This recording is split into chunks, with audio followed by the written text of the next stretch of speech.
All right.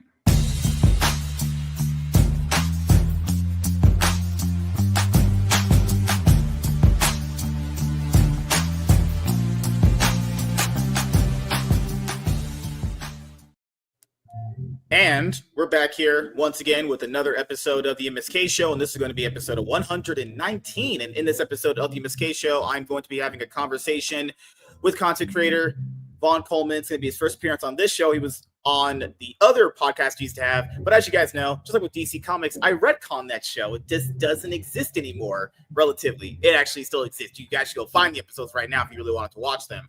But earlier tonight, I was supposed to have someone else on, but their brain went absolutely retarded, and I don't even know what happened, honestly. I was like, hey, you ready to come on the show? You said, this person set the time up. And they were like, they started spouting some weird gibberish, and I was like, oh my God, fucking hell, this person wasting my time again.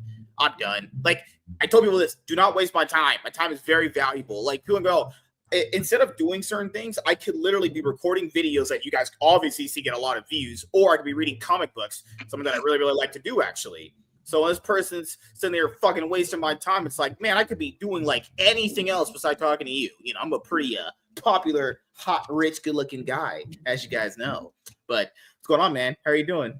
I'm going to say I shared WZ's sentiments when he sent me the link and it was like first appearance. I was like, this is not my first appearance. I'm doing good, man. I just actually, while I was waiting, I got another backer. We are 6 backers away from 100 within the first weekend of my book, which makes me feel very happy. So that's good. Yeah. So we'll start it here since this is technically your first time, you know, hey, if fucking trade paperbacks can be read number ones, why can't we get read number ones here? Everyone gets the second shot. But yeah, you fulfilled Phenomenova issue number 1. It ended up hitting like almost 13,000, almost 18,000. Yeah, 18,000 from Fun of My Comic, Indiegogo, and Kickstarter. So you're like filthy rich now. You already made it. You're a white guy. You built generational wealth. So now you got to get married. Okay. Then you got to sign a prenup because I don't want no girl taking your money from you. Any of these like fucking whore thoughts in your generation's time period. Because every single girl that is in your generation, I think they were raised by wolves or they were raised by retards. Could be a combination of both. So if you get married, make sure you get a prenup. Pretty sure your parents already told you that because you got white parents. So they're good. It was a lot. You know, it's been I mean, I don't know where to start with that, but I'm just gonna continue.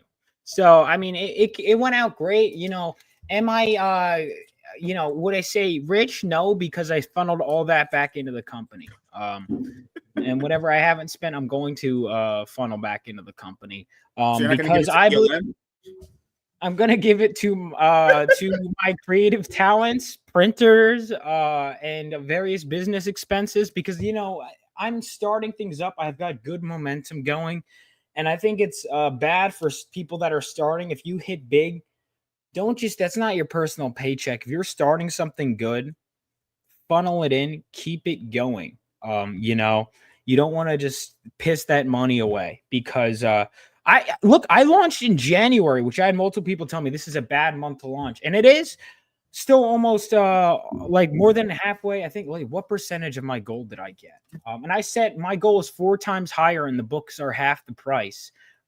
Still, I am at 6. Oh, I was at 69, but did I lose the special number?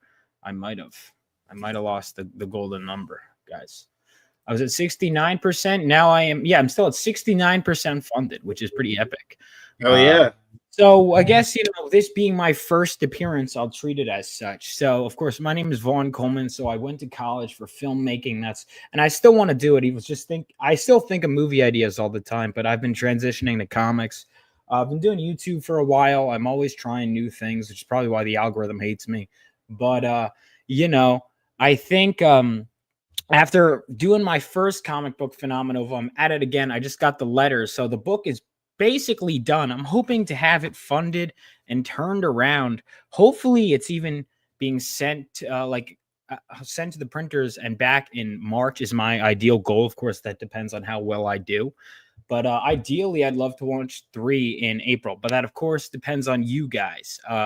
So issue 2, we've got some special bonuses, and the more it funds, the more you get. I want to make sure my backers are always given props. So what is Phenomenova about? Well, it's set 20 years after World War III and follows the idealistic son of a war hero who strikes out to become a superhero. So issue 1, we saw him kind of grow and get his powers and ultimately try to stop a villain on his own, but he finds himself in, way over his head. We saw some history of the world in World War III, leaving a lot to the imagination to be explored later on. Well, now in issue 2, he is being trained by one of the veteran superheroes who fought during World War III to become a superhero the real man's way, the proper way. That is really that's my pitch. So issue 2 is like the training issue, but it dives further into Miles's value system, his beliefs, and his past, as well as some of his dad's past. And it also dives into the Phoenix Sensei's past as well. And we get some new characters in there. We get 2 new characters, the tech support character, Hotline, and then we also get the first member of the title team, Phenomenova, Estrella, who is this blind and deaf girl, but she could sense the world through like feeling her environment and psychically picking up signals.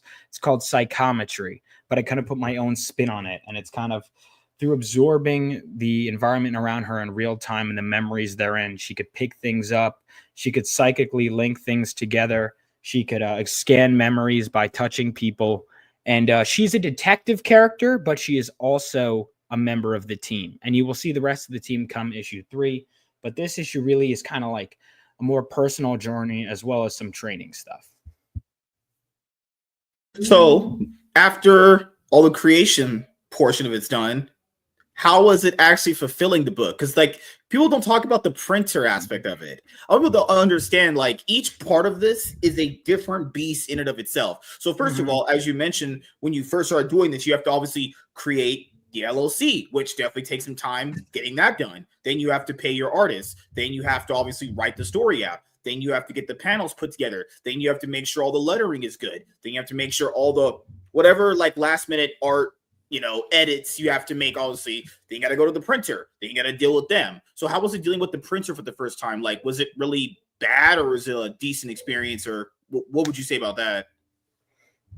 Well, I when it came to the printer, I mean, look, every time I would get to a production step, it was a bit of a nightmare. And I cheated a bit because I wanted to make my deadlines and I wanted things to turn out good. Well, I say cheated, but really I just did what a lot of people do. And that was, I would hire help when need be. Again, I didn't make anything, so I would hire someone to format the book. That's because I part of why I ultimately was, 2 months behind, but I threw in a free sticker to everyone to compensate, was because I finished the book before that. It was penciled, inked, colored, letter, fully revised. I would have hit the deadline. And then it's like, what? I have to format the book? What? I have to do all this? And then mom reads it and she goes, no, you have to fix these lettering things. Okay. What? There are bleed lines and there's all these production things you don't realize. So make sure your artist draws for bleed lines. Rini had pointed that out to me early on. I made the note to my artist. I thought he has solved it. And he, I guess, didn't. So I had to get some help with that. So there are actually, if you read the comic digitally, you'll notice there's a few little things that I allowed in the digital file because it didn't affect it. But when you're printing comics, here's a little fun fact. There's these things. In fact, I could find the proofs somewhere around here. You get proofs, which is that's another wait time. Everything adds a wait time, right? There are these lines that show up. And you have to kind of make some cuts there where the lines are.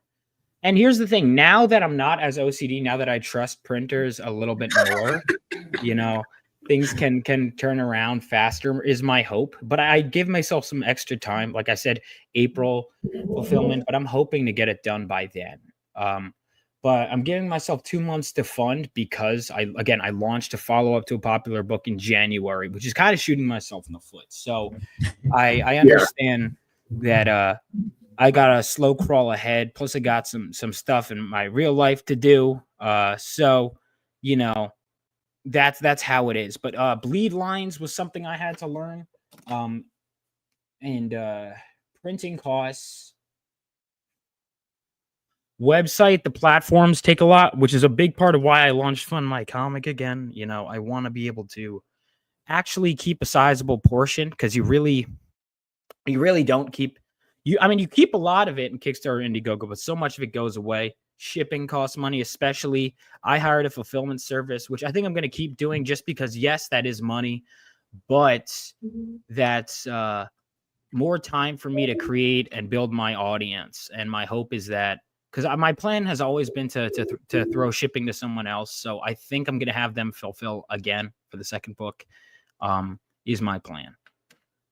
So this time around, you're not going to launch on Kickstarter or Indiegogo? No, I will, but just not Okay. right away. That's Okay. so when I launched, it was the first several months were Fund My Comic, and then finally, it wasn't until I got the Buzz cover, my last cover, that I launched on Kickstarter and Indiegogo. So you know, Indiegogo, I plan on launching basically as soon as it's on Fund My Comic with a low goal, and then Kickstarter I'm going to launch in February.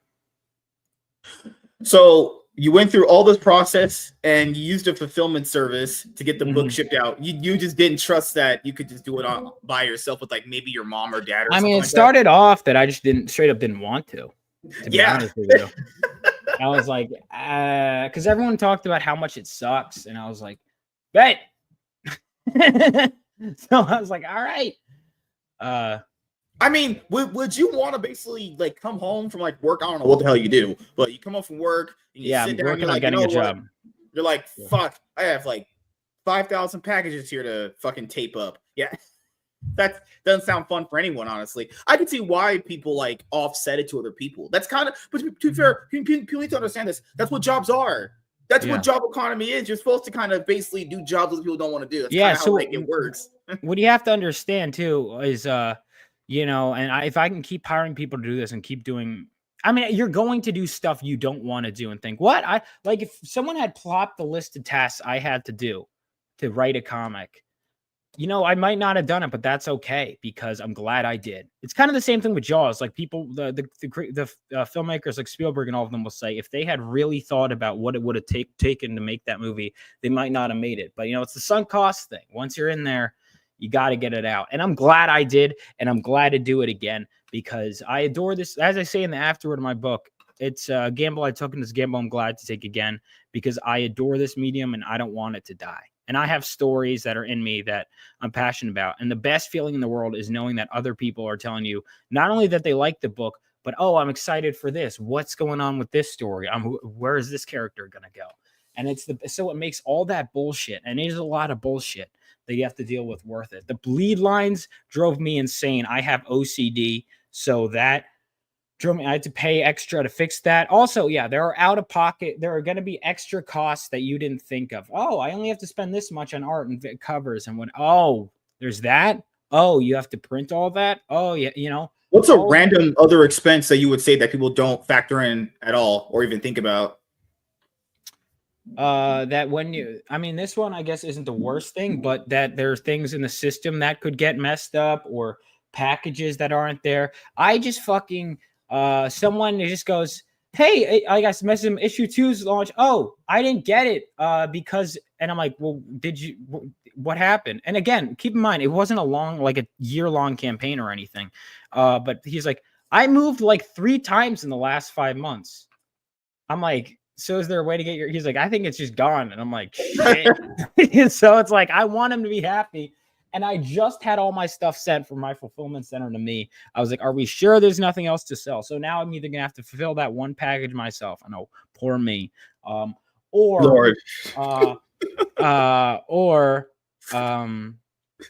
you know, I will have to, I was like, all right, buddy. So you want the second one, correct? It's like, yeah, okay. I'm like, so either you back the second one with both tiers, or I just send you the first one, and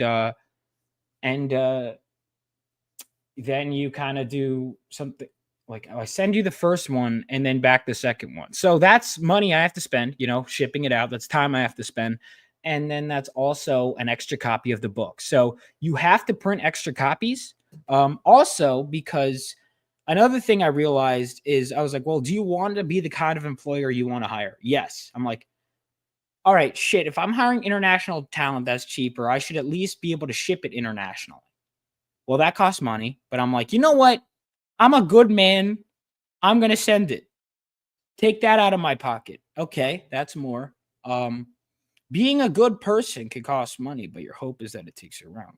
Well, I just see that as part of the. I kid. I actually see that as part of the business.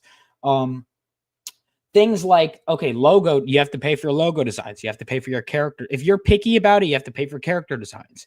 You have to pay for like the most expensive spread in the book is this one because I have to pay for all these character designs. 4 of these characters show up here and here alone, but it's an investment for down the line.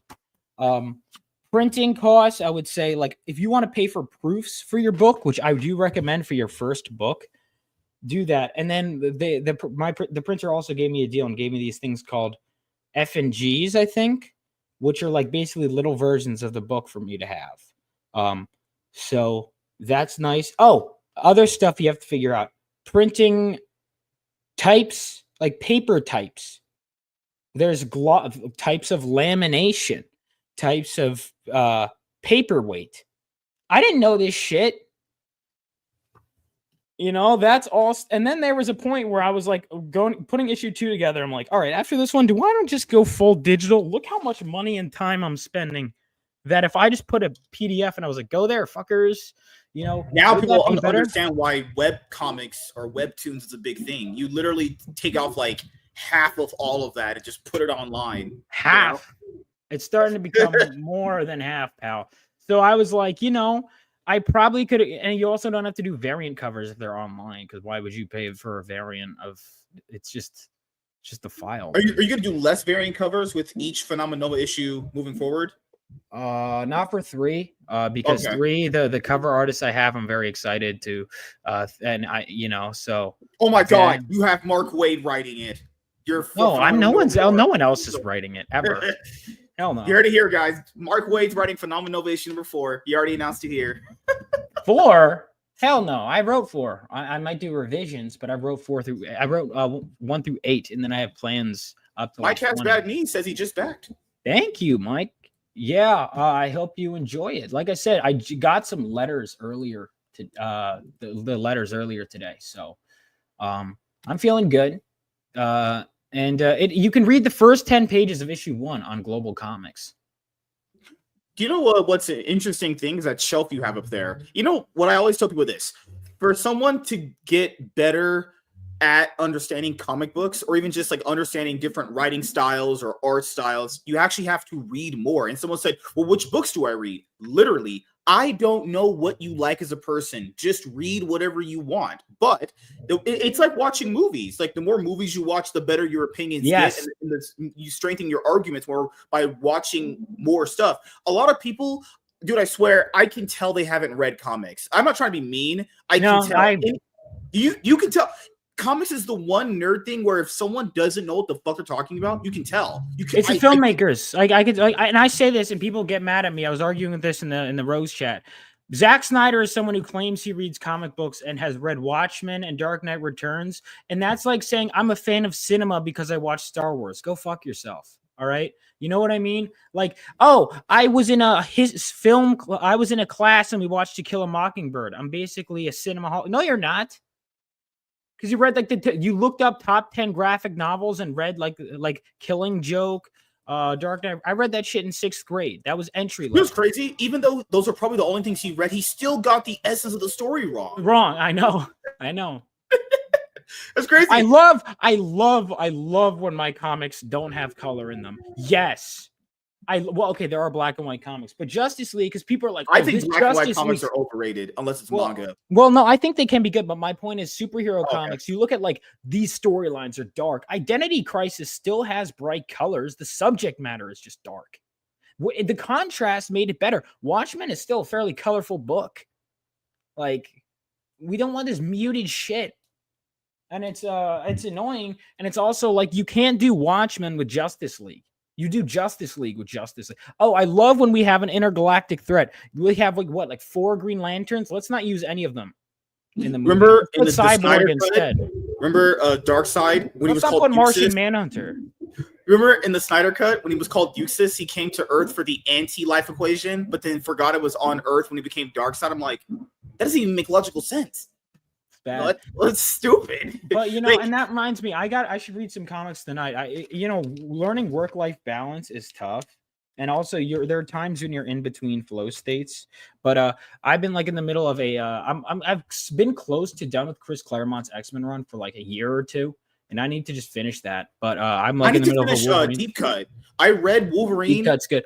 All right, have you read Claremont's run? Because you'd appreciate it more if you read Claremont's run, because the Marauders. I'm going to say it. The Marauders are scarier than the Brotherhood when they show them. Okay, so you know me. I don't like to buy back issues. I like to have it more collective for it. Which omnibus is? All right, I got you, fam. Is he Uncanny X-Men? Yes. Is that him?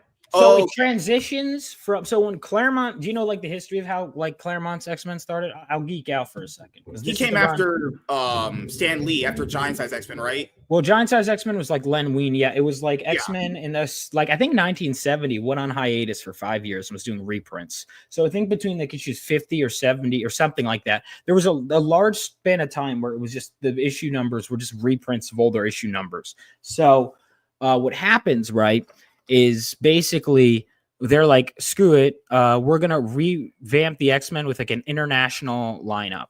And Giant Size X-Men. So they have Wolverine is from Canada, Colossus is from Russia, Storm is from Kenya, Banshee is from Ireland, Nightcrawler is from Germany, and then you have like Native American Thunderbird, right?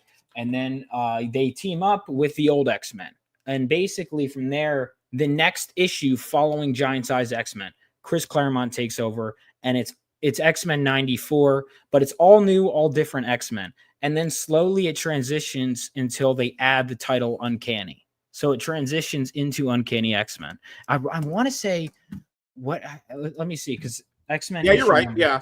I remember I had this omnibus in my cart to buy off, I think eBay or whatever, to PayPal paying for it. Yeah, Uncanny X-Men with Jim Lee, Chris Claremont. Oh, that's not till the end of his run. That's not the end. Oh yeah. Well, it has Uncanny X-Men from 1963, 273 to 280. 1984. It's got a lot of stuff in here. Holy crap. So what does it start at?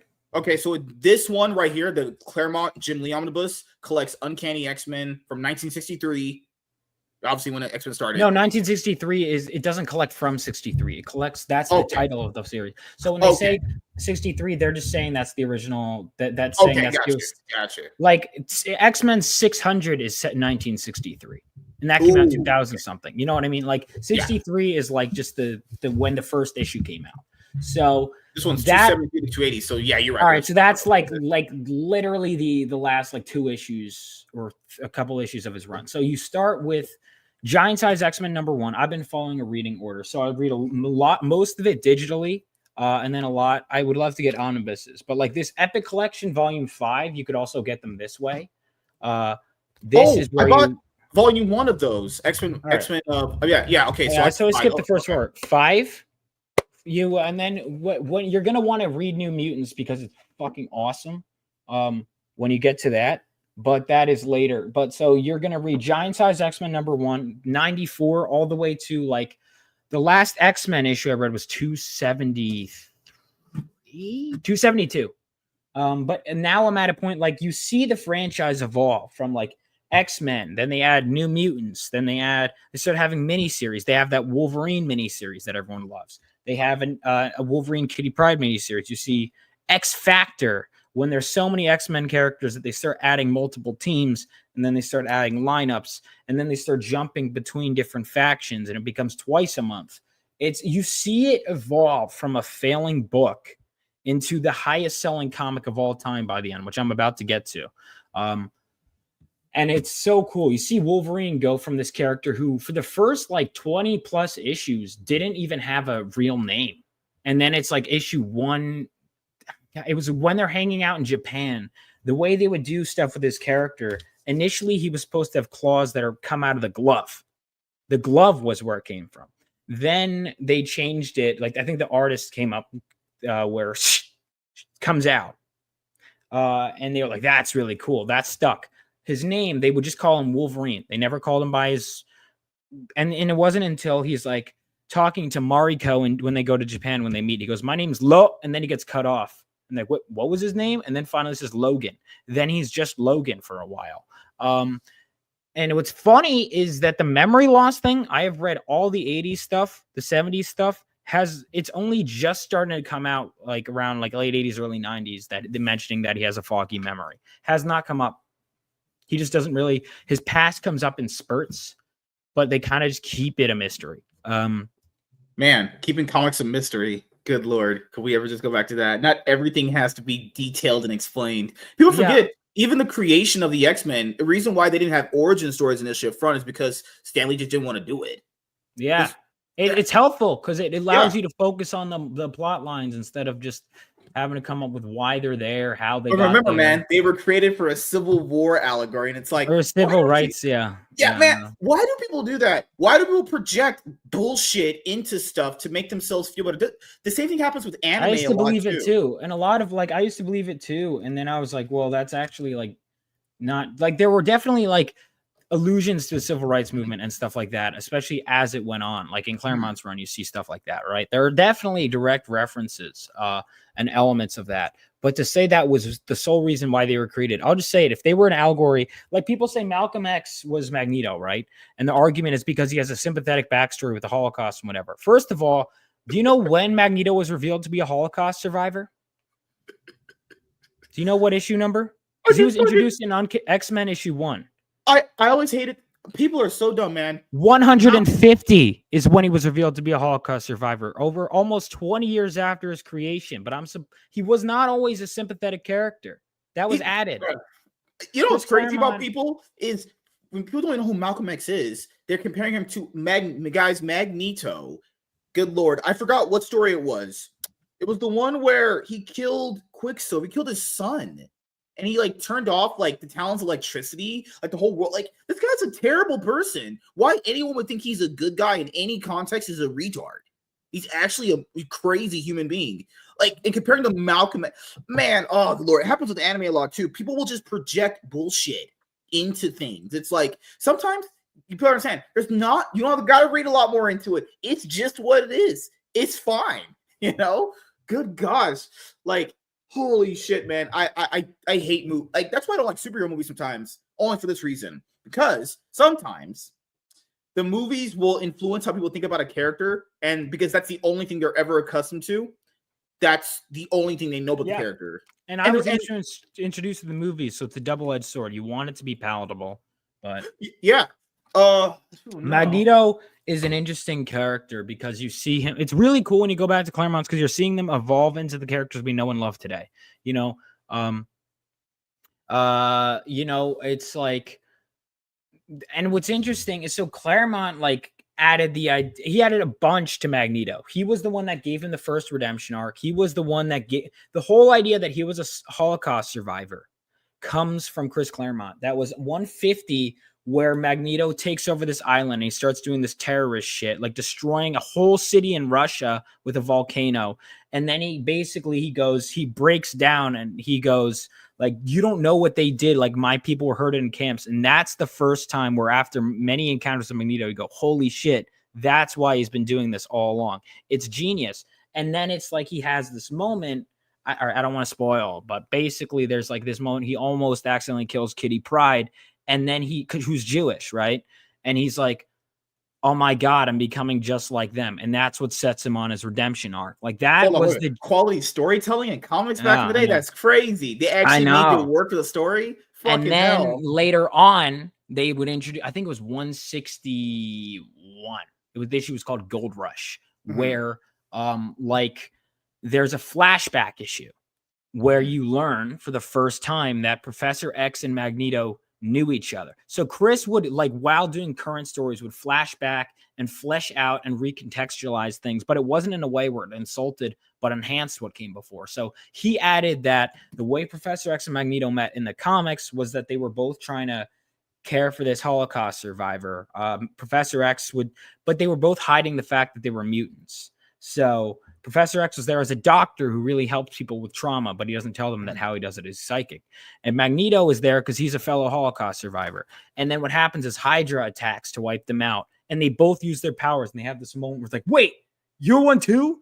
And that's how they first, work, and then they have their differences because it's like basically Magneto's more extreme in how he deals with the threats than Professor X. Like Magneto's like kill them all, and Professor X is like no, we shouldn't. And that's basically where it comes from. And it's great. It's like you see all these little bits. And this is one of the things why reading the comics versus watching a YouTube video is just not the same. Like I used to Google stuff, I'd watch explain videos, and that would help. But you can't. And I was talking to my friend about this, who would always say, I know tons of Lobo stuff. I'm like, have you read the comics? It'd be like, I know tons of lore. I think I know more than you. I go, all right, let me ask you a question because we're talking about characters. I go, okay, what are like, because you could look up Nightcrawler and Wolverine's backstory. Let me ask you a question. What was their friendship like?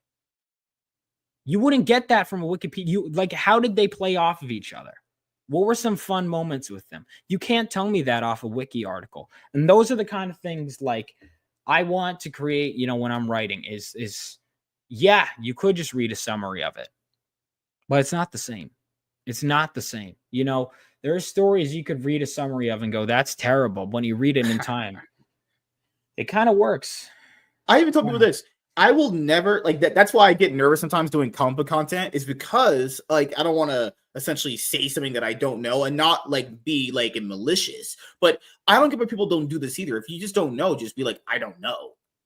Like it feels like people, when it comes to comics, they feel like they have to talk about every single thing, even though they don't know what they're talking about, because they want to be a part of the conversation. And the only reason why I ever watched videos was because I didn't have a comic book shop around me. I don't have one around me. I have to like essentially drive out to one, or I just order books online. It's good, and which is why I'm okay with having lower priced digitals, because A, outreach, B, I've read most of the X-Men stuff that influenced me digitally. I prefer physical. You know what I often do? I often will go to a shop and get it. Like I want to one day own all of this in omnibus form, you know, and because now I'm already a customer, I'm already a fan. And you know, that's what I want. Like I've gotten, since launching my issue 2 campaign, two people have gone to Global Comics and got it. And you also want it to be accessible. Like I'm making videos on Sonic the Hedgehog, and you mentioned how, oh, you may not know everything. I've been researching videos like crazy on Sonic lore and everything, but I also want to play the games. But playing the games is more time consuming. So when I make these theory videos, I watched all the cutscenes to the god awful Shadow the Hedgehog game, and I realized no, Shadow the Hedgehog 05. I actually never played that game. I watched the cutscenes and I was like, okay, yeah. So my immediate conclusion 10 minutes into the cutscenes was there's no fucking way they're adapting this. There's a scene where he goes, oh, that's like stealing candy from a baby, which is fine by me. Cheesy 2000s dialogue. I love it. I love it. They only did that game because the Sonic Adventure Battle 2, when it came to the GameCube, because it was originally on the Sega Dreamcast, it sold so well that they made this Shadow the Hedgehog game. But that game never, I don't know. For some reason, we never got it. I never was interested in just wanting to play Shadow solo. I just never something that interested me, honestly. It interested me a great deal, actually, but like the story is just so stupid. You should watch Sonic 06. That'll blow your brains. I played part of it. Yeah, I do want to watch it. Sonic Adventure Sonic Adventure 2, I watched all the cutscenes, and yeah, there's some cheesy moments, but that was amazing. Which of course, Sonic 3, they adapted that. Now 4, I've been theorizing like crazy. You should go to my channel. Dude, oh my god, the internet tricked people into thinking that game was good. I bought that game. I played it on a 360 back in the day. That game is trash. Well, no, Sonic 4, the movie, I'm saying I've been theorizing about. They're not going to pull from Sonic 4 the game. White people theorizing? That's why you guys are generational wealth. You guys have everything in the world. Whatever. It's okay. It's okay. I'm white too, Vaughn. I can have what you have. Just give me like $1,000, and then we can call that reparations. Dude, what are you talking about? Oh yeah, you're right, huh? Sonic Adventure Battle 2. Yeah. I think people criticize it for the lip syncing, because sometimes the characters are kind of talking when the lips are moving. I'm like, guys, that's the only thing you can criticize. Just shut up. At that point, what do you think? Oh my god! Dude, and Sonic 3 was that movie. Did you watch it yet? Sonic 3, yeah. I watched all of them. Mm-hmm. Oh my god, I might want to see it again. It's so good, dude. Like, how many movies have you watched recently where like they kind of stick with you in your head and you're thinking about them? I was like, I need to watch Nosferatu still. I haven't yet. I knew it'd be good. I had a feeling it would be good from like the past track record of the other two movies. But this was on another level, dude. It came out even better than I thought. I was like, Wow, And that's that made really me good. like immediately because I want to gush about 3 forever and maybe I'll make another video talking about it. But I hate you. I immediately started gushing into what I want to see in the next one. Hmm. You Because know. I'm not too well versed on Metal Sonic, Yeah, actually. I've been making myself well versed. So I watched the Heroes is the first game. I think they're gonna Mhm. pull from, and we could talk about this. I might even host a theory discussion stream. I've already done one, and more people want it, which is great. Again, creating content that people want, right? Crazy. Um, you know, for just positivity about it. I think with Metal Sonic, they're gonna pull from multiple games. I think they're gonna do some over. I think they're gonna pull from even games like or movies like Terminator and Days of Future Past. I think they're gonna. I did my most viewed recent video. I did a video theorizing that Sonic 4 is gonna be a mix of Sonic CD, X Men Days of Future Past, and the Terminator, basically. What was your favorite part of Sonic the Hedgehog 3? God. Honestly, I'm gonna say all the stuff with Shadow and Maria. That's what came to the top of my head. The Robotniks were great too. Honestly, that Yeah. fucking like it was funny and it wasn't cringe funny. It was genuinely funny. The banter and the way the 3 Sonic characters play off each other, Sonic, Tails, and Knuckles, the way Mhm. Team Sonic played off each other, perfect. Everything Kid Me wanted. Shadow, he wasn't in it enough would be my complaint, but every scene he's in is perfect. The stuff with Maria actually got me when she showed up because they make you fall in love with her so quickly, and you're like, this is Mhm. gonna. I'm like, she's no, no, no, no, no, no, but you know it's coming. Yeah. Uh, and then I think one of my favorite scenes is where he's like, would Maria want this? Like just little moments like that. I think for me, the part that I constantly think about that I've been randomly just having thoughts in my head, the part after Tom got hit by Shadow, and then Sonic and Knuckles have that tense moment where Knuckles is like, that's how you know there's real character development right there with Knuckles. He was like, you know what? I'm angry, but I'm not gonna go back on our vow. Just complete character development from who he was in the previous movie. Going from a guy that was tricked by Eggman to a guy that's I'm not breaking our vow. I'm like, hey, I'll give Dude, you the a fist bump character, on that one. like, because it went from like what a way for them to improve. And that's why like Mhm. you gotta get the product out there at a certain point. And there's gonna be stuff like Sonic 2. I want to rewatch all of them and go back through all of them if I could find the time. I'm working on like promoting my campaign, and then I want to be Mhm. doing this on the side. But I'd love to keep making like I have this Sonic content. I think I'm gonna keep doing it because I'm right now. I've scratched the surface. I want to keep talking about the movies. You should just read. Rewatch the movies. Have you ever contemplated reading the comic book series that IDW is doing right now? I'd consider it. The volume one is like a $5, $6 trade if you could get it off Amazon. That's what I plan on doing. I know you like the hardcover collections. They do the hardcover collections. They're going to be up to the 5th one very, very soon. So I love Sonic so much. I guys, I kind of accidentally maybe have all the hardcovers and all the trades. Are they worth Accidentally. reading? I'm just See, afraid that's they're the gonna I haven't went retcon through them them. yet. I haven't read through them yet. I'm looking for volume one right now because I know I bought all of them in order to read them. So I have to look and find volume one. But when I do, oh guys, I love Sonic too much. Good lord. Oh, what was the part? Oh my goodness, the part where they went Super Shadow, Super Sonic when they were fighting each Oh, other. Live and Learn did not play long enough though. You know what's crazy? They said they played Escape from the City. I didn't hear it. When? It has it in the credits. They said they played it. I never heard it in the movie. I didn't either. I didn't hear it. Follow me. God. The part where he's just fighting Shadow in the sky. Like, man, like you can't do a Super Saiyan battle better than that. That was so good. Amazing. Keanu Reeves, Perfect. I was skeptical because I'm like, celebrity voice actor. I was initially Killed skeptical. it. Oh, yeah, he killed it. He actually way better than I thought. It's like the person's like, oh, I don't have like if you watch the ad of the movie, guys, he's like, I will have my revenge. And you can see where it plays out where he's doing it. Keanu Reeves just knocked it out of the park. Like for me, I would rank them 3, 2, 1. That's probably where I would rank of course. them at. They're getting better with each one. And I don't know that they'll be able to top this one, but I want them to try. Do you that thing? Do you think Rogue? He'll call it Rouge. Is it Rogue or Rouge? I'm pretty sure it's Rouge.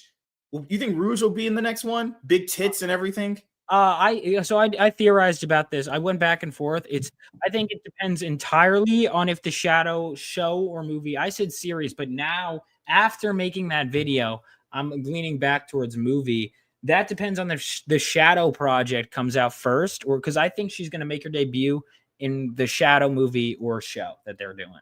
So if that comes first, she will appear in 4 after that. But I think their Shadow stuff is going to focus on him and the formation of Team Dark and diving into his backstory. She'll get nerfed, and part of me is suppressing. I'm afraid they're going to screw over Amy because all the corporate, and it's only the corporate media and the big YouTube channels are all going, Amy was problematic. We need to fix her. That's like, shut the fuck up.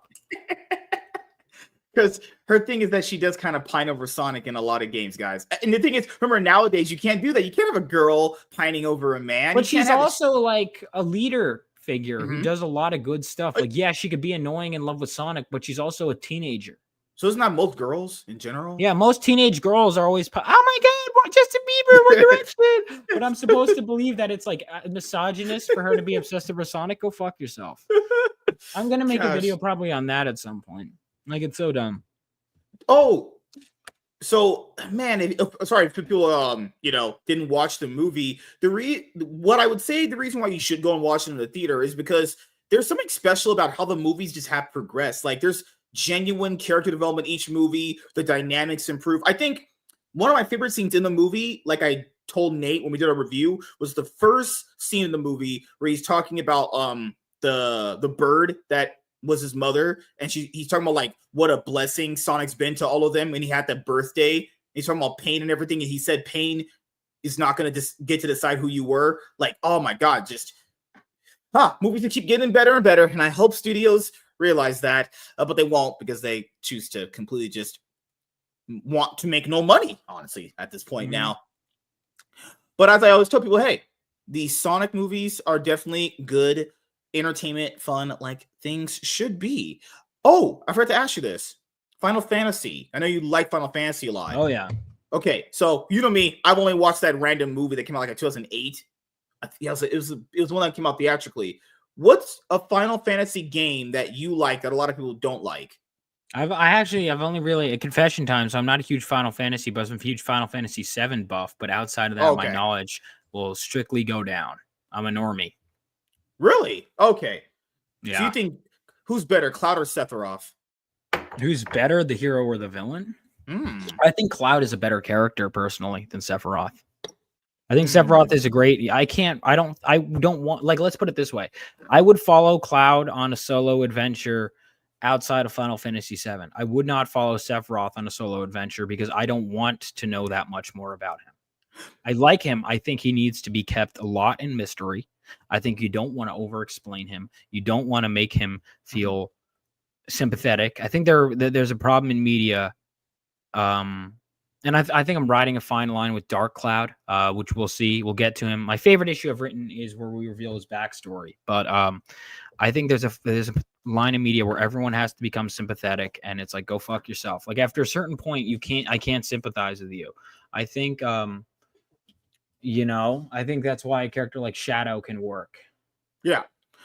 There's another thing for indie comics that a lot of people actually just keep having, which is constant, let's just say, infighting. Because you yourself don't really actually fight with anyone, really. People just kind of see you as, there's a lot of like here's the thing. Like, I'll, like, at the end of the day, like, I'll be like, yeah, I don't like this. Yeah, I don't like this, whatever. I'm open about where I stand, but I'm not going to do a 5-hour stream bitching about creators I don't like. I have issues with, I'm very open about, like, a lot of my stances and whatever. I think there are some people that are afraid to take a stand ever, but I don't really feel like it's productive to constantly be. But there's so many hours in the day. There's so much I want to do, so many stories I want to tell. I want to be able to fill up shelves with my work, and to constantly be doing drama. At the end of the day, you walk outside your house a lot. You could talk about the Sonic movie. You could talk about stuff like that. A lot of this stuff people aren't going to remember. This is a short-term bullshit,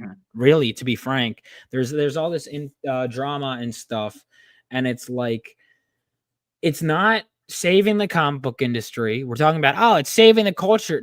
No one go to a comic convention. No one is thinking about this shit. They'll talk about how the latest thing is woke and complain about it. But the alternative, waiting 5 years for the alternative is not, not good. And, I'll be honest about that. It's a quicker payday. You're right. It is a quicker payday. Listen, you touch on drama and stuff. Yes, you'll get faster stuff way faster. But this is an era that promotes instant gratification, and that is a problem, right? If I was here for a quick paycheck, I would not have issue 2 ready to go. I would not have, because I would have pocketed that $13K or whatever. That was an investment. And because I believe in the long stream, I believe in the long term. I believe in the stories I'm telling. And I think that's crucial. I'm making videos on Sonic. Why? Because I'd rather talk about that than the latest drama, because it makes me happy. Someone once told me, it was like, you got to do stuff that gives you energy. And certainly that means you're going to do stuff that drains you. Like, I was looking at taxes and I'm like, I don't want to do, and when I was looking at printer stuff, I was like, I don't have to. But what motivated me to learn all the printer stuff that I had to learn and to get through it is so that way my story could be in people's hands as good as possible. So if that, you have to wade through bullshit and it leads to your stuff getting there, and it leads to you feeling free, and it leads to you feeling happy, then do that. But if you feel like you're constantly in a mud, and there's the sunk cost fallacy too. It's like, oh, I've donated so many years to this audience. I got to make sure. If you're putting all your eggs in a basket that's held by someone else, that's created by someone else, you don't have an audience. You have someone else's audience that's being lent to you. If your fans can be taken away by someone else, they're not your fans. Some fans ain't loyal. That's a saying we had when I was growing up. These hoes ain't loyal. These fans ain't loyal. Yeah, you want your fans. You don't want and another thing too is, like, you're going to have people that back you that disagree with you. You don't want to be scared of your own audience. The same mistake the SJWs made. They're like, oh God, you get these new SJW fans and eventually you become scared of them. It's the same thing. If you don't want to court an audience that you're afraid of, right? Like, I'm open about a lot of my stances, and I'll see people who back me that I know disagree with me on stuff. That's okay. Just don't expect, if you don't back someone and be like, I backed you and you betrayed me by what? By having a different opinion than you? I gave you the product you paid for. These same people don't even apply this into their real life. I know a lot of people don't like fucking, let's use a big corporation. I know a lot of people dislike Walmart, but will every day go to Walmart and buy stuff. Why? Because they want the products. Yeah. Right? If you want Phenomenova, you don't have to share all my views. And I don't have to share all your views. We can respect each other, respectfully disagree. At the end of the day, what did I do? You gave me the money for Phenomenova, and I gave you a product in a timely manner that I think was high quality with too many bonuses, with too much money. That's a lesson I'll learn for the next time. But the point is, all those bonuses those backers got, they'll remember that. So issue 1 was an investment. I shot myself in the foot in a lot of regards financially. Again, I don't need that many mini prints and trading cards for that price. Probably too much. Do you think the website was actually worth it? Because I know you have a website now where people can go buy the first issue. It's costly. I will not sugarcoat it. But here's the truth. The truth is, this, again, like I said, this is all investment. Yeah, dude, first of all, when people say you disagree with Eric July politically, 90% of the population, I'm not an anarcho-capitalist. I'm not an anarchist. 90%. He knows that. He knows most of his audience views are going to be opposing. Yeah. He knows that. Most people know that. Most professionals can put that aside. But what was I saying? When it comes to the website, ultimately what you're doing is you're creating brand recognition. You're making things easier for the customer. I want a central hub for people to go to, which is why I like having Fund My Comic, My Campaign embedded on my site, which is why I like having, you go to Rebel Oasis, you want to go to my global comics site, Boom. It's the same reason people have a link tree. There's a central hub for people to click on. Oh, I want to go to Global Comics. Well, go to my website. There's a digital comics section. What's in the digital comics section? Takes you to Global Comics, which Global Comics can take you back to here. And suddenly people are getting bounced around all over. I put my social media links. You know what happened? I made a Sonic video. Someone messaged me on Instagram saying, with a Batman profile picture, saying, hey, I really liked your Sonic video. And I said, oh, that's cool. Oh, I see you like Batman too. I'm into comics. Oh, that's cool. Oh, you're making your own comic? Awesome. You don't want to spread yourself too thin, which I have to keep reminding myself, but keep being true to you, keep being passionate about. Like, for example, came back from a concert, right? Another thing, I'm wearing an STP Stone Temple Pilots shirt. That has nothing to do with comics. You want to do stuff that makes you happy is ultimately what it comes down to. And if what makes you happiest in the world, obviously everyone can enjoy a little bit of drama, a little bit of trash, but ultimately that stuff becomes tiresome. Remember like all those big drama YouTubers like H3H3 and all that iDubbbz. I mean, where are they all now? Are they all still making that same content? Most of them. I mean, the only one that I know is still actively doing drama content from someone that I checked in on the years is Boogie, the fat fuck 50-year-old dude who faked cancer. Other than he fake cancer, I haven't. Yeah, he literally faked cancer. That's one of the worst things you give. Someone ever in my life faked cancer, I can't be your friend. That's a line I just gotta draw with someone. But people have different levels that they actually hold for themselves. Like it's one of these things where I don't understand why is there this much infighting over comics. Like these are comics. This is pieces of paper. I mean, I have my theories. I think it's when the comics aren't paying the bills enough. Well, are you saying it's not? Are you saying it's not financially viable to use backer money to pay your house expenses in your car?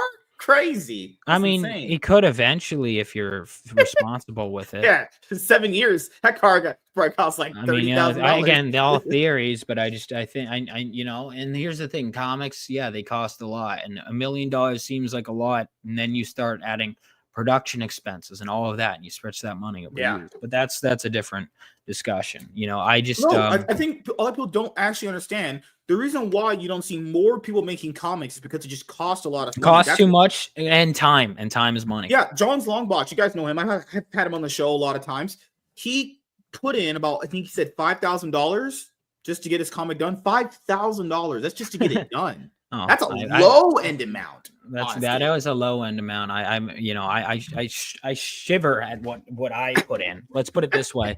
I am in the hole for a while, but that's okay. Don't worry, man. We'll get you on Wheel of Fortune. We'll get you out of debt. Don't worry, man. Well, listen, I knew what I was going into. I knew I was doing that, and that's okay because I adore this medium. And one of the things that I'm going to say this: if you're starting a comic company and you're going all in, Andy Smith, actually, shout out to him. He told me this when I was starting my business, and I was like, well, it probably isn't that bad. And I'm like, no, he's, he's probably right. He goes, yeah, for the first 5 years you start a business, you're going to be like losing money, and then you can start making. And I'm like, so I'm not sure if it's going to be a full 5 years, but I'm with that mindset. When you start a company, if you're ambitious, and you have to temper your ambitions a lot. Like there were a lot of ideas I've had to chuck it aside for now. You have to chuck aside a lot of your ideas because starting a company is a lot. Building your IP is a lot. Even then there's like legal stuff I want to pay for, all sorts of expenses that go in. See? Yeah. You have to be willing to pay them. Mike, I agree with you. It's just like, I don't think they'll understand. Don't come in here for a quick buck. If you're doing comics and you're expecting a quick buck, I would suggest not doing comics. Let's put it that way. Even comic content, I would suggest you can literally do anything else. You know what's crazy? I actually subscribe to quite a bit of people when it comes to comics. When you have the comic book calls I do, those get like whatever.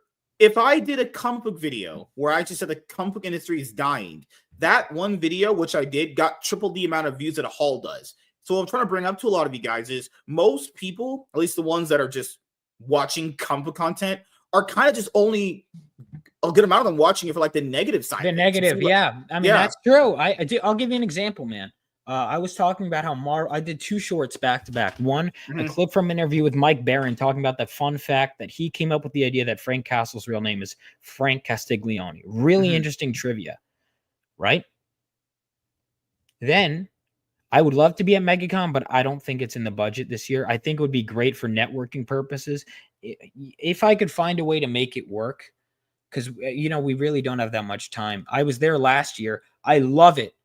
I won't be able to table there. I know that. I would love to table there next year. That would be a priority. I would love to go to that con for fun. And I think it would be great for networking. But I'm doing my budget. Again, coming back to that, I just don't know if I could find somewhere to stay, you know, um,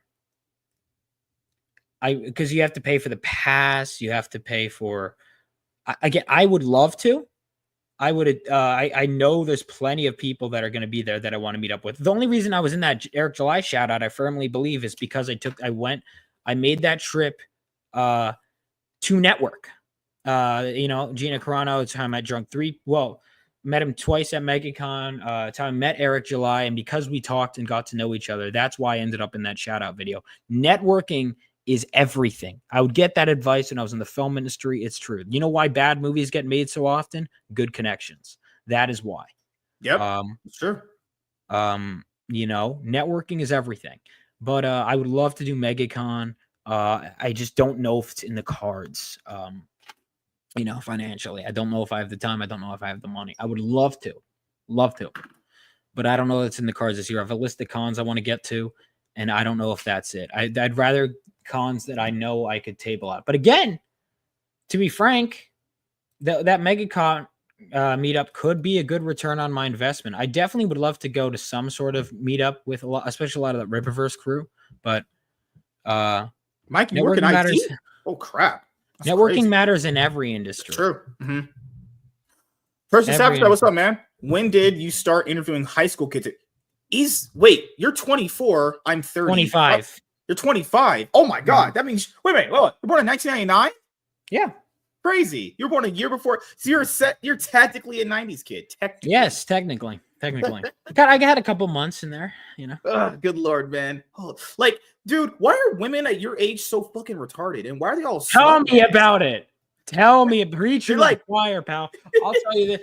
You guys were raised by wolves. And you know what happens? It makes the men and women being whores, because men and women are both whores now, leads to they start settling. I've hooked up with a girl I don't really care about, and it just makes me feel. But you know what's the worst part, man? All right, I don't know if I should tell this. All right, New Year's was fun this year, but then it was. Oh, good lord! But then it was like, I guess there's that one chick you might still. I haven't reached out to. Well, anyway, I never asked you this. Do you have a girlfriend yourself? No. I had this one girl that was like really cute, and then women. I swear to God, women are like allergic to just if they have a problem. This is all right. Biggest problem with women. Ready? Let's go. Biggest problem with women, and I'm not saying men don't do this, but comparatively to women, it's not even close. If they have an issue, if men have an issue, bro, what's going on, dude? Like, what's the fucking problem? Mm-hmm. Women, hey, what's going on? What's the problem? I gotta go, or blocked, or ghosted. It's like, just fucking tell me let's work it out, man. It's like, I know. I say these things every day, and people call me misogynist. I'm like, misogynist. I'm like, and then they're like, oh, you just get this from Andrew Tate. No, I get this from dealing with women. I've never watched Andrew Tate. Yeah, I get this from, I don't know, having eyes and ears and interacting with actual women. Oh, have you ever talked to women? Yes, that's how I get my viewpoints from. It sounds to me like you've never talked to women. It's like, no, actually, I have. Yeah, good. Dude, women say the absolute dumbest things ever. I've never heard a guy say. Also, how often do men talk about their icks with women? Have you seen that one? There's that one guy I think on TikTok who does. I think it's like at it's multiple hundreds, where it's every time a girl is talking about an ick, it's like something that's like a normal human thing for men to do. Like smiling too much, and this guy will add it to the list. Don't be happy. It's like if you follow, and that's again, it comes to your point. You can't pander to people in general. You want to just Keep doing good stuff. Vegas meetup. Listen again. If I could find somewhere to stay in all of these, when is the Vegas? Yeah, let me know when some of those like meetups are. I definitely want to come to at least one of them. I think it would be great for networking. Again, MegaCon. I would love to. I've gone there twice, and both times did some great networking that paid off and led to like part of how I have my following. Like I met Anna, that Star Wars girl, and a lot of them. She gave me the link. That was the first live stream I was on. Networking, and even outside of that, it was just a damn good time. And then Eric July obviously got that shout out because I met him there. I met, Round Zero there. I met Vagabundo de Vaughn there. I was absolutely on Eric July's line, and I was like, I literally had my flyers. I was grifting, man. It wasn't marketing, but I was like, while we're online, I have a comic book that's coming out. You guys should sign up for the mailing list. I'm not even kidding. I would do that. I hung outside the room, and that's the thing. I do that everywhere though, because you got to do that. I literally went to like a Demon Slayer movie theater, and then I brought my cards there. I was like, oh, you like anime? Well, here's a guy. And the Did thing you meet is, the Sasuke sisters when you were there? I didn't get to talk to them, but I know they were there. Oh, okay. You met because Mike I know was there. Is Mike scared around black people? Because I met Mike, not in real life. Mike, did we talk? If we talked, I apologized. If we did, but a lot of people said that they met me there. I know I met so many people. It was great for networking. But yeah, I would love to go to one of those. If I could I got to just make sure that it's in the budget, I'm trying to keep my business at least self-sustaining. I'm not expecting to make a profit right now, but I'm hoping that I could, I'll have to probably pay for some stuff out of pocket still. Oh, but yeah. I'm hoping I can make it as self-sustaining as possible. And again, I have to keep in mind that, like, let's say one of those trips, you have to factor hotel expenses, and then, expenses of food, expenses of food, expenses of the flight, expenses of the flight.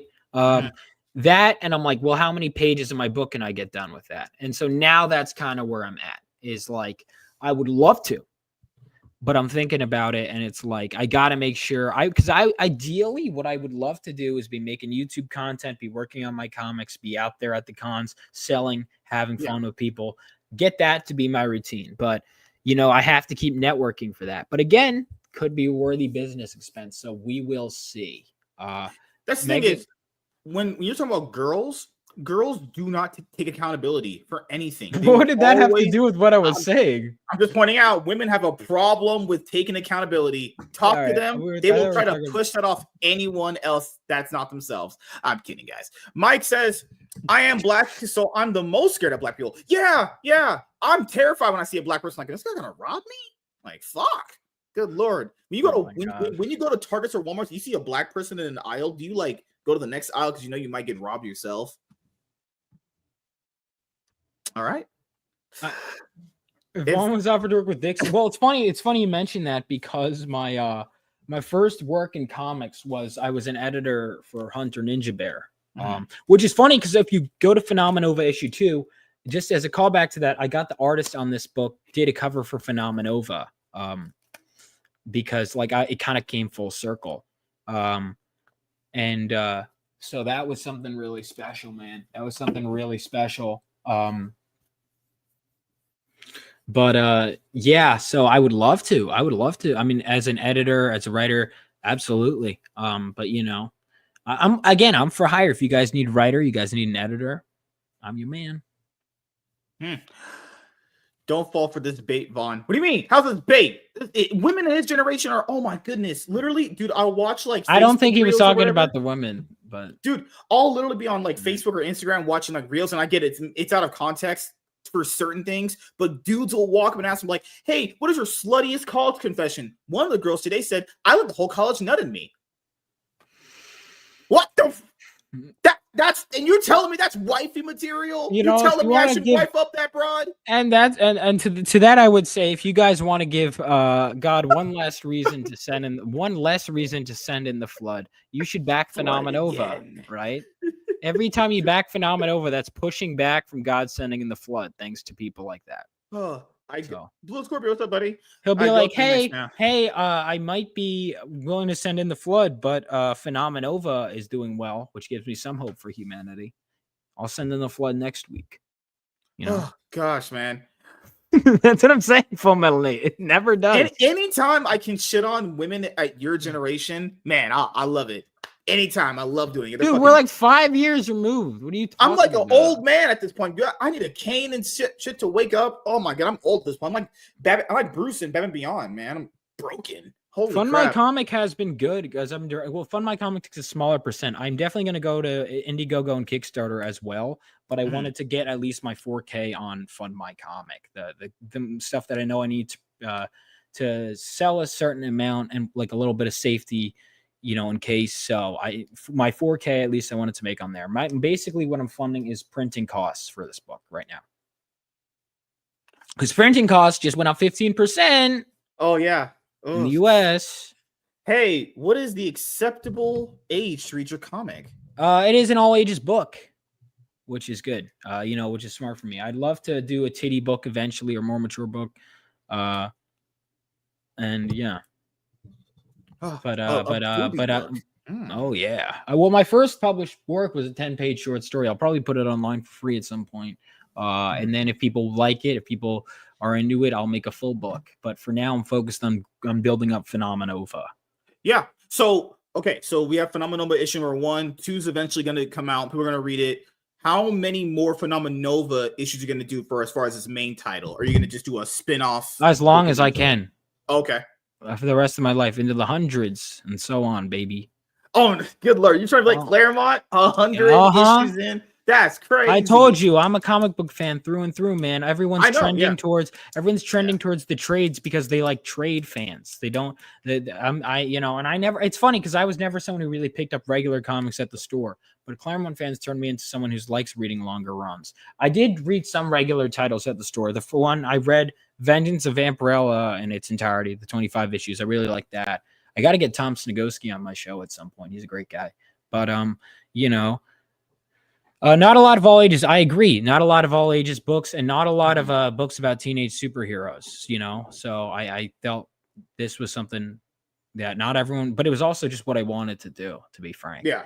Because, a lot of people in this space don't even understand like basic stuff sometimes. It's like, they're like, well, why did my book fund?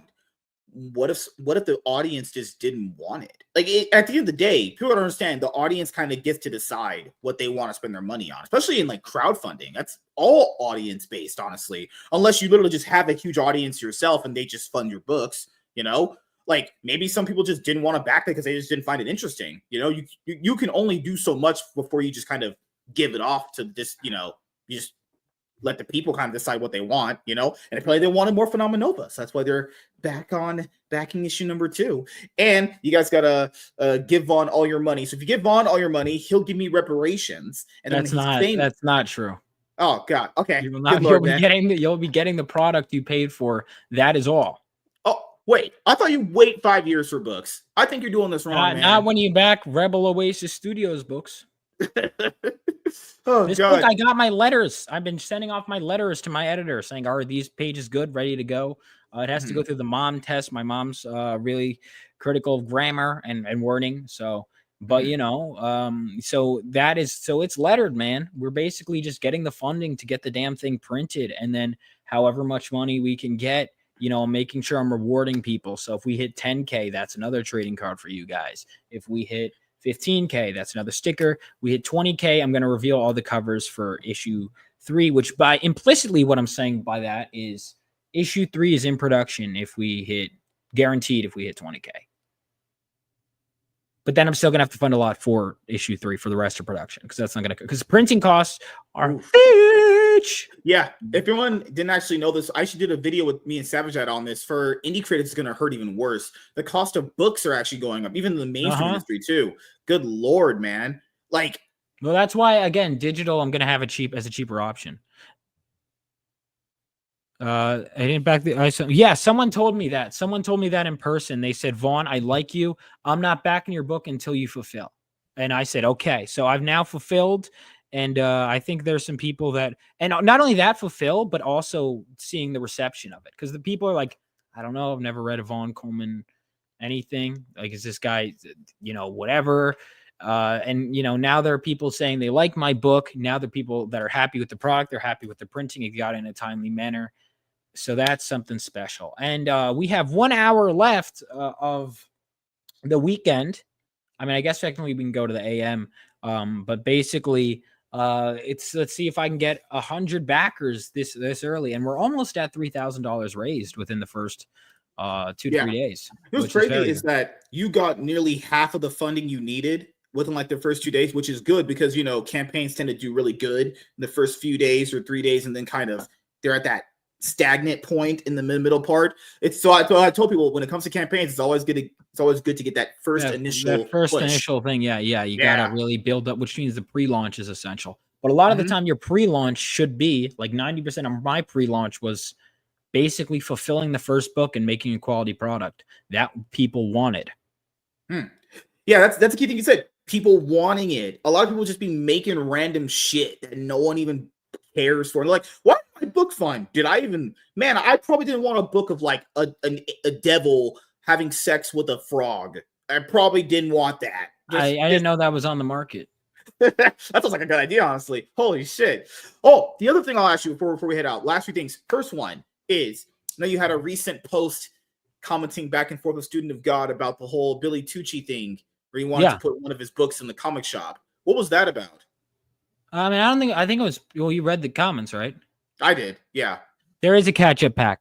There's a catch-up pack. No, I really just said everything I said. I just said I disagreed with him on his opinion. I still like Student of God. He's been nothing but nice to me, but I just, we were just two people that I had a different opinion. I said, I just think that us shooting ourselves in the foot by saying, okay, our books are at this price. They can only be at this price and print quality forever. Well, the market might change. The things might change. I argued that I still feel like, because people are getting Shihaikyo issues 1 and 2 in shops. Great. That's awesome. Yeah. But I feel happy because I got it years before everyone else. I got a higher quality version of the book. And I can do one continuous read. I don't see. Actually, I agreed with you. I think a lot of people did. And that's fine. People disagreed with me who I respect. I lost no friendships. Crazy how that happens. Crazy. You can have disagreements and not lose friends. It's crazy. It's an actual mind-blowing thing. You know what happened that night? That night he congratulated me on my campaign. And I said, thanks. And then I had a bit about, oh my God, see how we disagreed and it was no problem. The thing that a lot of people didn't actually, I guess, bring up when you were having your conversation back and forth with Student of God is things should essentially evolve past crowdfunding. Eventually, crowdfunding, the reason why it's called Kickstarter is supposed to kickstart. It's not supposed to be the end all be all, Yeah. It's crowdfunding. We're getting it into, my goal is not for me to make a profit. My goal, eventually I'm going to start paying myself as a writer or whatever. But for now, my goal is $5 in a McDouble. Oh no! Oh yeah, free house. No, I'm not saying Tiny's Jewish. She'd come over and kill me actually. But before we go, in a little bit here, I have a few more things to ask. Phenomenova issue number 2, down to the core of my white being, as you say, because I'm actually a white guy. I'm not really black. Actually, we're almost there, boys. $2,800. People ask, was there a catch-up tier? Well, don't worry, it's right here. There is a physical catch-up, and then you could also get physical with however many copies of issue 2 you want. You could select whatever issue 2 cover you want. So there's going to be a main cover that'll be available after the fact and get on my shop. You'll notice how I have 5 covers here. One of the things I say, you want to have extra incentives for why to back the crowdfund, so that way no one can really complain about it, right? That's part of it, right? So all these extra books are out. They're done. You have the same back cover. You have the front. So there's a Fun My Comic exclusive cover. Then there's 2 variant covers. And basically I decided to make them all, like in my last campaign, the variant covers were all $25. And then the main cover was $20. I was going to make them all like 10 and 15 or 10 and 12. I decided to just make them, they're all $10 for this campaign. And then whatever variant covers you don't get, if you see it at a con, if there's any left, because I'm going to print a limited amount and whatever's left over is left over to sell. And those will be like $20. So if you want to get a variant cover now, get it now. And then, at the cons. So that way you could be like, haha, I got it. Well, you also are you're not guaranteed to get it. If you're like, oh man, I want to get that Mel Ruby cover. It might be sold out, or I might not have printed enough for it to be at the convention when you're walking by. So if you want to guarantee that you get any of the variants, if you want to guarantee that you already missed the day one trading card, guys, but if you guys want to make sure you get, I'm guaranteeing that even if you just get the main cover, you do get an exclusive trading card when it funds with a hot chick on it. So that's good. Well, but I have enough hot chicks already in my life. All right, well, I'm pretty sure you don't believe me. Damn, that was the most unconvincing, believable thing. There's no such thing as enough hot chicks. Good Lord. And also, if you guys don't have a comic book shop around you, because maybe Vaughn puts his stuff in a comic shops eventually, but don't worry. If you want to sit on your lazy, it's going to be a while, but it needs to make money now to get to that point. If you're lazy and you're fat and you're ugly and you're disgusting and you have Cheeto stains on your shirt, you want to just read it online. You can read it digitally. There you go. Right and there. You can read the first 10 pages of issue 1 on globalcomics.com. And if you like it, you could get the PDF there. You could buy issue 1 already from my website. So there you can go. Get issue 1 from my website, have it shipped right away. Or if you'd rather pay less for shipping and just have them shipped together, you can do a catch-up tier. Whatever floats your boat. I think, I don't think he's losing me. I've gotten 1 new backer on this stream, so that makes it worth it. Technically 2. See, there you go. People come here to make money and get women and learn that modern women are trash. See, I'm like I don't know what I am. I'm just a Riz master. I don't know what you are either. Oh wow, I'm just like your skin color. I'm white. I'm transracial now. That's the thing now, right? No. Dude, I don't know what, like, when you start talking, there's a point where I'm like, I've had enough. Are you tuning me out? Oh my God. All right, let's be honest. Like, how much of what you said are you going to remember tomorrow? All of it. I'm going to be like, damn, did I really make an impression on that guy? And he's probably going to look at me and go, damn, I was retarded. I got 2 copies. See? You make so much. See, that's the thing. I can make people money. I can get them women. But you didn't. But Professor Savage Dad backed me on launch day, so you didn't even do that. Actually, I backed you on launch day too, but you chose him over me. What do you mean I chose him over? What do you? I backed you a lot. Wow. What do you mean? I was saying I wasn't. I never. Just because I said he backed me on launch day does not infer that you didn't.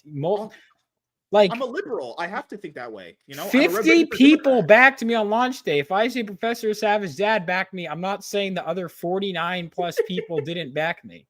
Oh, well, you mentioned the white man first over the black man. Because he was all right. Because the discussion was involving him. You just naturally zone out. Oh my God. After listening to MSK for a few seconds, I just begin to think of Rose. Oh my God. Don't feed his delusions. All right. By the way, guys, if you subscribe to my channel, ladies and gentlemen. Don't do that. Don't give white people any more praise and love. You guys need to give it to me and all your money. Okay. And if you guys have any hot sisters, I'll just take their numbers too. All right. Last thing I'll ask you, which is you got any plans coming up in 2025 outside of this that you're working on, or is this it? Yeah, cons I want to go to. I'm going to be at 2 conventions in New Jersey this month. I'll be at WildCon, which is in Wildwood, New Jersey, and I'll be at Garden State Comic Fest Winterfest. I will be at Garden State Comic Fest this summer. I'll be at Terrificon in Connecticut in, I believe, August. I'm hoping to be at Heroes Con. MegaCon I'm considering now, but we'll see. It's probably not in the cards. I'm gonna get on as many promo streams as I can. My goals are on my if you go to my website Rebel Oasis Studios, you can actually link off to I'm hosting a short story collection. So if you're a writer or an artist and you want to submit something to that, you can. And then my friend Ali Sanguis and we are doing a book. We're gonna crowdfund that and hopefully print that this year, which means I have to get my ass back to writing. I have some projects I want to work on this year, a couple that I like.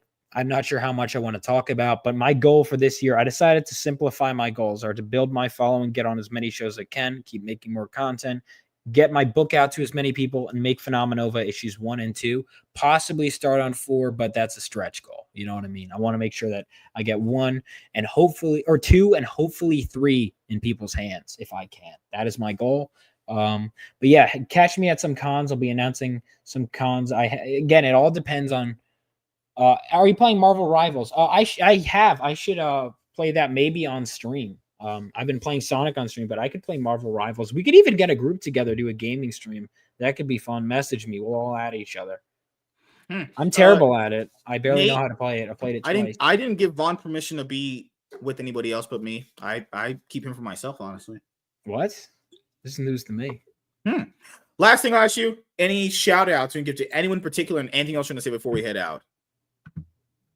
I guess, Vaughn Coleman has always been there for me when it really matters. Really like that guy. Yeah. I liked him better when he was black. Rogues. I'm like a regular on Rogues now, so subscribe to Iron Oxide if you haven't already. I'll be dropping a link to a lot of stuff. Follow me on whatever socials you can, and I'll be that's the best way I'll be promoting some other people too. Subscribe to my YouTube channel, and me, all about me, guys. Well, that's part of it is you have to grow yourself, but also help other people.